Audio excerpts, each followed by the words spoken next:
Do you know, I cannot believe the fantasy now of people that were talked about getting back control. Who has control of our industry? EDF, you know, Électricité de France.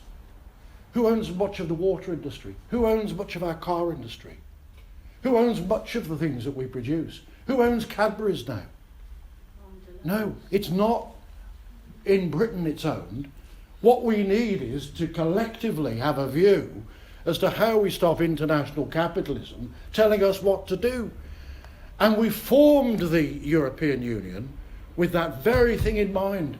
And where did the European Union come from? Way back in the 40s and 50s, it was good people, people in Germany who weren't fascists, people in France who suffered dreadfully, people in Italy who joined together as a common market because they saw joining together in trade as a way that you could avoid further war.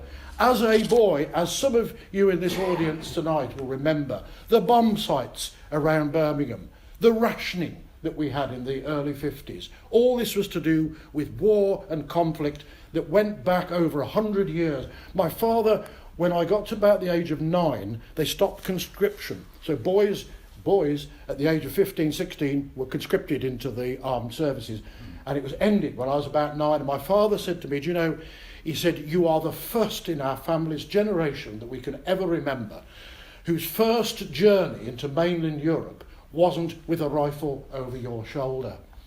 And you know, we've forgotten this. The collective memory now somehow of the Rees-Moggs and the Johnsons have forgotten why we formed together. We formed together to bring peace in Europe. And whatever else has failed, we have now got peace in Europe. The idea that there could be war in Europe now is just inconceivable. Whereas if we hadn't joined together, that is precisely where we'd have probably been twice more in the last 100 years.